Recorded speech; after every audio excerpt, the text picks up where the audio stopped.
Mesdames, Messieurs, bonjour, bienvenue sur Alizé. Très heureuse de vous retrouver pour cette nouvelle semaine d'information. Nous sommes le lundi 21 mars et c'est aujourd'hui la journée mondiale de la trisomie 21. En France, 50 000 personnes sont porteuses de cette maladie génétique. Cette journée est donc l'occasion pour les associations de sensibiliser le public sur ce handicap. En Guadeloupe, l'association Espoir Carruquera milite d'ailleurs tout au long de l'année dans ce sens et tient aujourd'hui jusqu'à 16h un stand d'information au centre commercial de Destréland. Anne-Elisabeth Artsen a justement rencontré ce matin une bénévole de l'association. Elle s'appelle Florence. On écoute son témoignage. Je suis la mamie d'une petite fille porteuse de trisomie et que j'essaie de sensibiliser les gens aux problèmes d'intégration de tous ces enfants qui ont besoin d'aide, d'accompagnement et beaucoup d'amour, de façon à pouvoir être comme les autres et de pouvoir être de plus en plus autonome. C'est la journée d'ailleurs aujourd'hui, on insiste sur l'autonomie de l'enfant pour développer chez lui tout ce qui est dans ses possibilités de devenir le plus autonome. Que ce soit dans les gestes de tous les jours, mais aussi dans la compréhension au niveau des écoles, et pour pouvoir mieux les intégrer dans l'école, et enfin un jour trouver un travail et être parmi tous les gens de la société. Et justement, nous recevons ce midi Hugues Placide. Bonjour. Bonjour. Vous êtes le secrétaire donc, de l'association Espoir Carruquera. Alors avant de parler de vos actions au cours de l'année, est-ce que vous pouvez nous en dire plus sur cette maladie, la trisomie 21, qui comporte plusieurs degrés? Tout à fait. Donc c'est une maladie qui a été mise à jour pour la première fois en 1959 par le professeur Lejeune et qui se caractérise par le fait qu'il y ait un troisième chromosome sur la 21e paire. D'où les déclinaisons qui sont parfois plus ou moins lourdes, avec des conséquences physiologiques, mais aussi cardiaques, sans entrer dans les détails. Mais on constate aussi une certaine déficience au niveau intellectuel. D'où on dit à peu près le QI se trouve aux alentours de 50. 50 alors que la normale nationale est entre 80 et 120. Alors, il y a 50 000 à peu près, 50 000 personnes qui sont atteintes de trisomie 21 en France. Oui. En Guadeloupe, est-ce qu'on a un chiffre? Alors, en Guadeloupe, on peut extrapoler aux alentours de 400 personnes, puisque manifestement, on a à peu près 6 naissances l'an dernier, en 2014. Non, en 2014, je voulais dire plutôt, en 2014, 6 naissances. Donc, c'est une maladie qui, effectivement, est bien aussi présente en Guadeloupe et qui n'a pas encore pris dont on n'a pas encore pris toute l'ampleur en termes administratifs. Alors, est-ce qu'aujourd'hui, les personnes atteintes de trisomie 21 peuvent être intégrées à notre société? Oui, vous avez touché le mot essentiel, intégrées. Et on peut dire aujourd'hui qu'elles ne sont pas intégrées. Et par contre, elles sont intégrables. Et c'est cela qui fait toute la différence. Manifestement, depuis la loi de 2005, il y a obligation faite aux structures de pouvoir mettre en place des moyens de formation, d'éducation, mais les choses se font avec une certaine lenteur et un manque d'efficacité qui se traduit par l'absence de structure. En Guadeloupe particulièrement? Oui, tout à fait. Même en France, d'ailleurs. Quoique la France a déjà des structures qui sont en place, mais les structures manquent. Ici, c'est encore plus criant et on a des difficultés même d'ordre administratif pour mettre en place, par exemple, un hébergement éventuellement pour les jeunes trisomiques. On peut imaginer, et c'est effectivement une réalité, où les jeunes personnes atteintes de trisomie ou des personnes indépendantes peuvent avoir un appartement. Mais aujourd'hui, c'est des choses difficiles à mettre en place à cause de ce qui existe. Alors tout à l'heure, vous disiez que ces personnes étaient intégrables. Oui. Pourquoi elles ne sont pas intégrées dans la société? Parce que déjà, je pense que l'on visualise la personne porteuse de trisomie 21, la personne handicapée avec une déficience intellectuelle, mais la personne, puisque c'est la journée de la trisomie 21, comme étant incapable. Et évidemment, on a un problème sur cette question, puisque manifestement, il ne s'agit pas d'être, ça ne met en aucune manière en cause leurs compétences. Ils ont des conséquences par rapport à la trisomie, mais ça ne met pas en cause leurs compétences. Certes, ils sont beaucoup plus lents que les autres. L'intégration de l'information doit se faire par répétition successive, mais ils sont tout à fait capables. D'ailleurs, au niveau national, il y a pas encore quelques temps, on passait justement ce jeune trisomique qui avait intégré l'Élysée les cuisines de l'Élysée. Donc, ils ont des capacités, mais pour autant, il faudrait qu'ils soient formés, qu'ils soient éduqués. Et c'est un combat que nous menons avec d'autres associations, l'AJB 21, et C3, qui est aussi une association Vivre Autrement, dans laquelle nous essayons de travailler, avec lesquelles nous essayons de travailler ensemble. Alors une dernière question, quel message vous voulez faire passer aujourd'hui en cette journée mondiale de trisomie 21 ? Alors, l'association Espoir Kawikera, qui existe depuis 2003, prend en charge les enfants malades, mais d'une façon spécifique, les enfants atteints de trisomie 21, nous voudrions tout simplement dire, comme ça a été peut-être présenté, ça a été montré sur votre antenne, que l'enfant peut. Et c'est pour ça que nous avons mis sur le 4x3, comme toi je peux, comme toi je veux, et tu en dis quoi, HANDI, pour dire que l'handicap n'est pas un élément qui empêche d'avancer, qui empêche de parvenir à des projets. Et donc, tout est faisable à partir du moment où on accompagne efficacement et qu'on partage efficacement. Donc, l'association Espoir Kawikera se positionne ainsi pour pouvoir porter une espérance au nom des personnes atteintes de la trisomie 21 pour réaliser leur projet de vie. C'est leur vie. Merci Hugues Placide en tout cas d'avoir été notre invité ce midi. Je vous remercie. On va parler d'actualité sociale puisque les salariés de Canal+ et CanalSat Antilles sont en grève, on le rappelle, depuis maintenant le 2 mars. Aujourd'hui, reprise des négociations. Ils demandent toujours l'annulation d'une procédure de licenciement à l'encontre d'un des employés. Des discussions qui sont d'ailleurs toujours en cours. Économie, la semaine dernière, nous nous sommes intéressés sur Alizé à la filière des carrières. Elles servent à construire des maisons, des routes ou encore faire des terrassements. En Guadeloupe, 20 carrières sont officiellement reconnues par la DEAL. Focus ce midi justement sur les carrières des grands fonds avec Karine Gielman. Les carrières, les grands fonds en sont parsemés. Sur le bord de la route, dans le creux des montagnes, le tuf de calcaire s'effrite de la roche. Il abîme la route et il n'arrange pas la route. Quand ils ont fini, ils font leurs affaires et ils n'arrangent pas la route. Ça arrive souvent ? Ça arrive souvent. Regardez-moi la route pour aller jusqu'aux abîmes. Il y a des routes, il y a ceux qui sont faits. Mais il y a ceux qui sont mal faits, il n'y a pas les bordures de la route, c'est pas fait, et on prend du tuf, mais la route, ça n'arrange pas. Autorisées ou illicites, elles sont omniprésentes dans le paysage de cet arrière-pays. 14 grandes carrières sont autorisées dans le Nord Grande-Terre.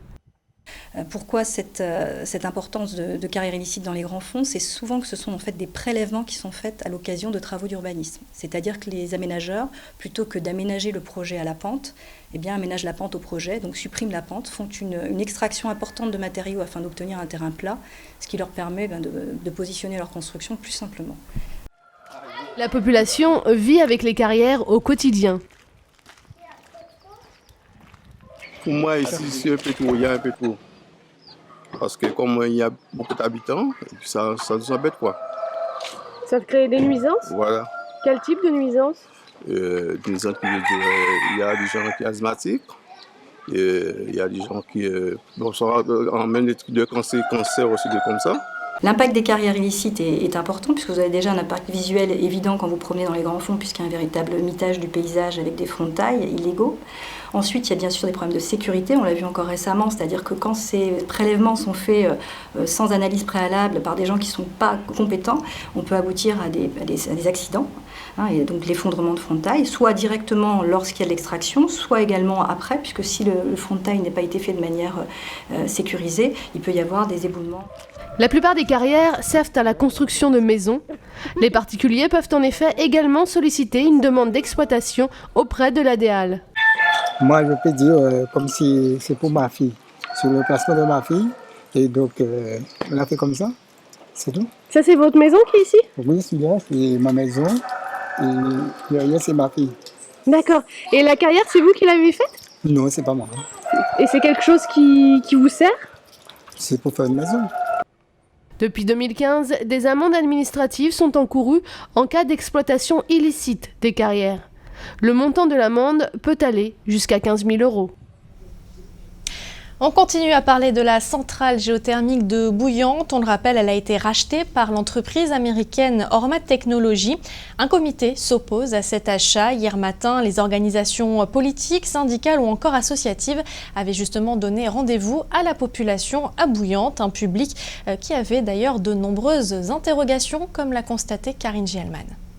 Les eaux qui étaient rejetées dans la mer auraient été entre 40 et 45 degrés. Cela m'interpelle pour la bonne raison que les coraux ne peuvent survivre qu'à 29 degrés. Je voudrais savoir, est-ce que c'est vendu vraiment ou est-ce qu'on a la possibilité, parce que si c'est vendu, on ne peut rien faire, mais si ce n'est pas vendu, on peut faire des choses. J'ai l'impression, par rapport à ce que je dis, déjà que c'est un problème bouillanté. Est-ce que les gens ont bien compris que c'est un problème guadeloupéen?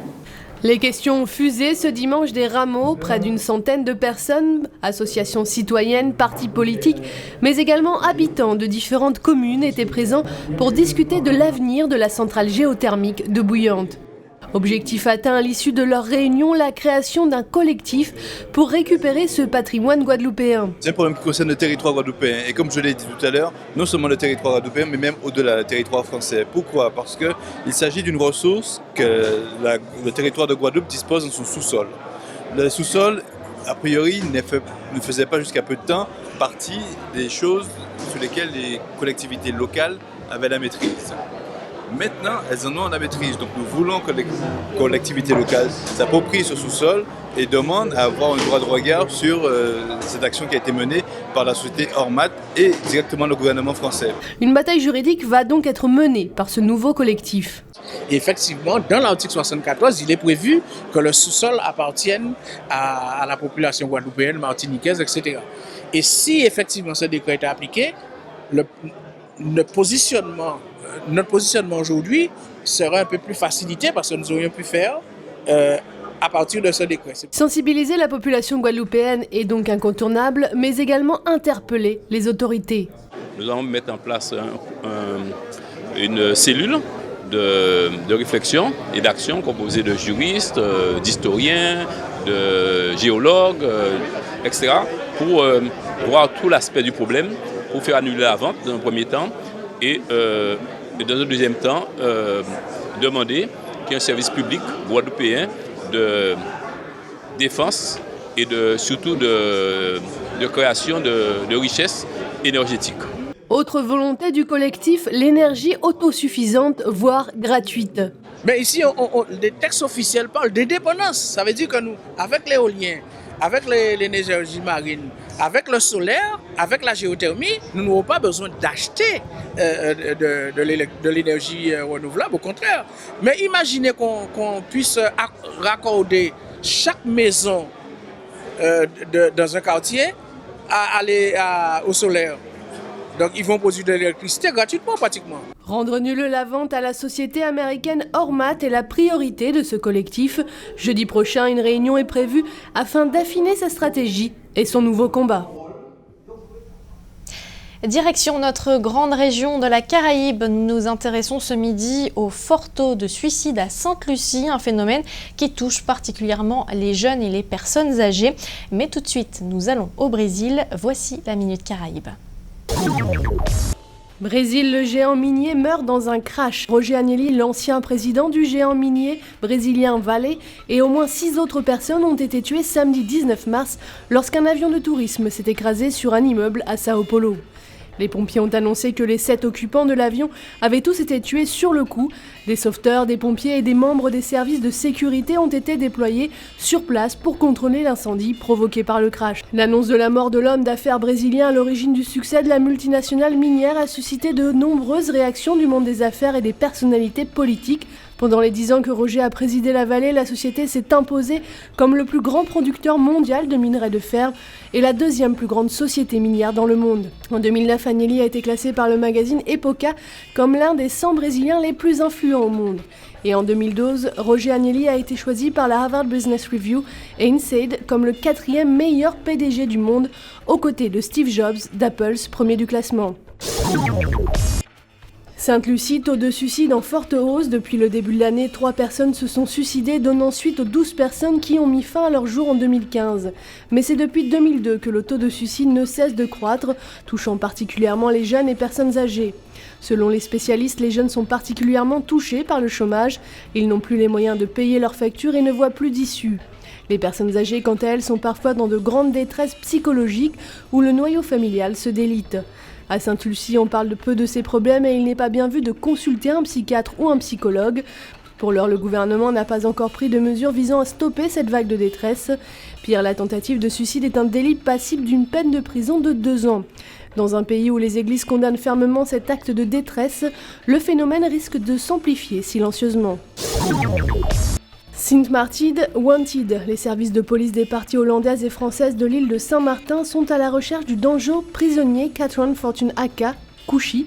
L'homme âgé de 38 ans s'est échappé lors d'une visite chez le médecin à Keil.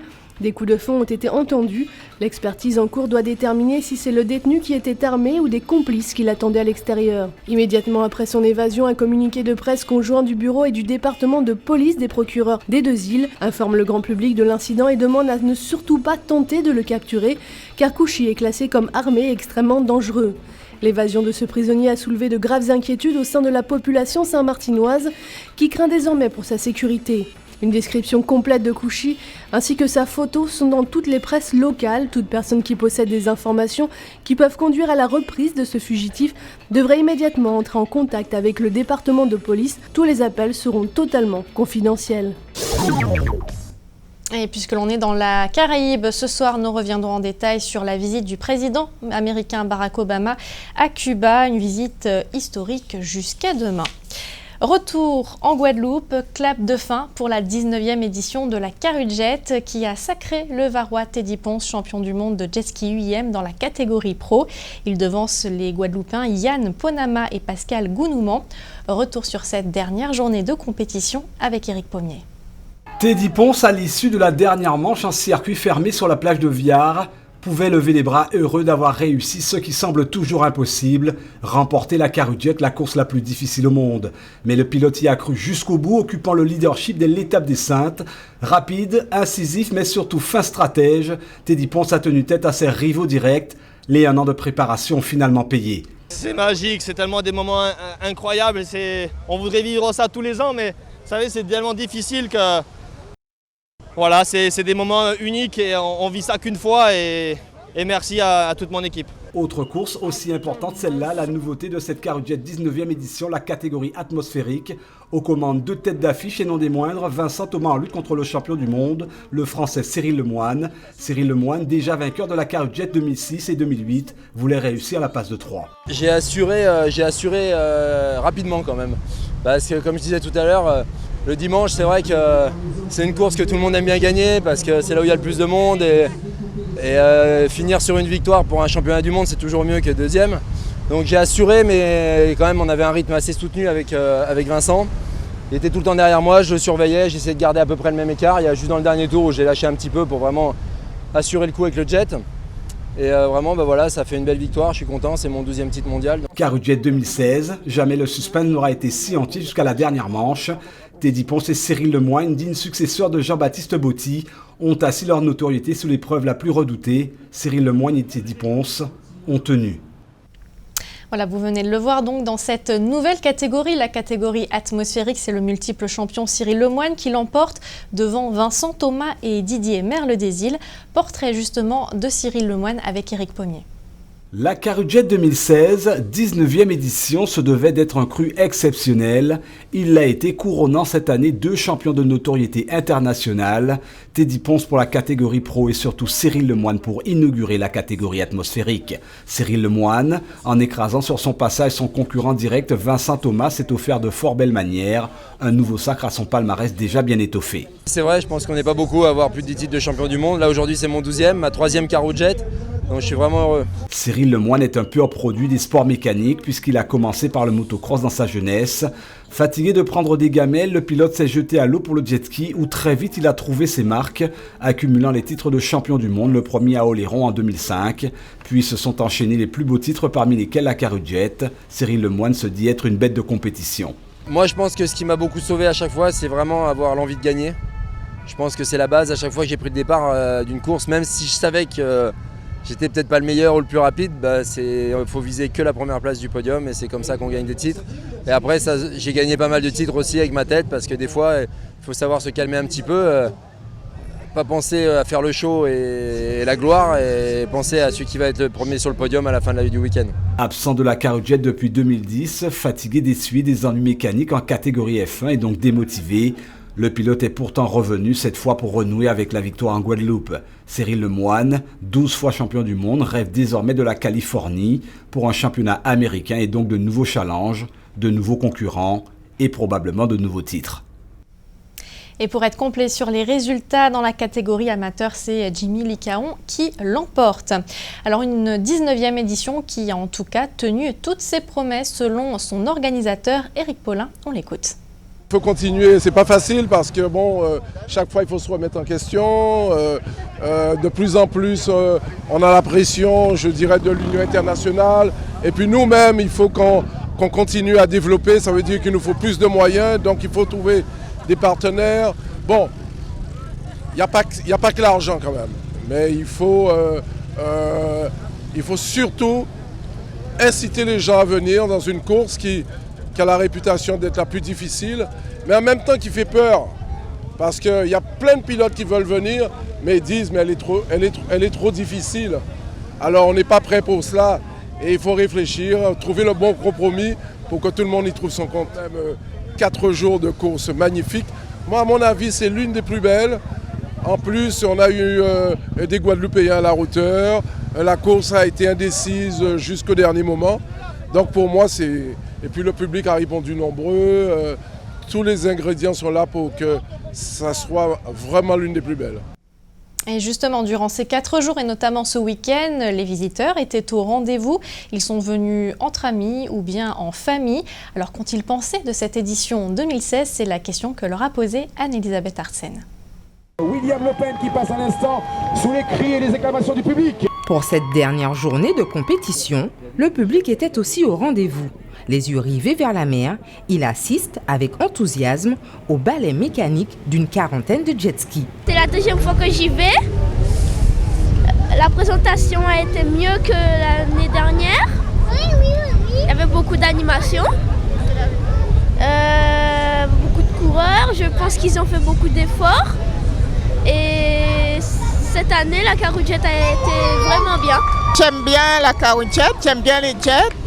Et je leur tire mon chapeau parce que moi j'ai peur de l'eau, donc moi je n'irai jamais. Donc je viens voir et c'est un spectacle que j'aime bien. Moi je trouve que c'est une très bonne chose pour la Guadeloupe.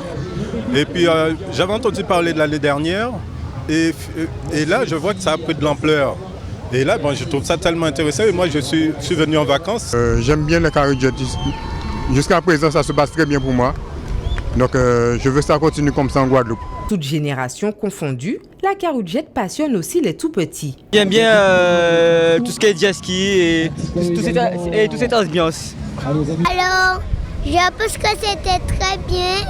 Ça s'est bien passé, donc continuez toujours. Et bisous maman, je sais que tu me vois passer dans la télé. Convoitée par Dubaï, la Carujet demeure l'événement international incontournable en cette période qui réunit selon les organisateurs pas moins de 45 000 personnes en 4 jours, rendant ainsi cette manifestation tout aussi populaire que sportive.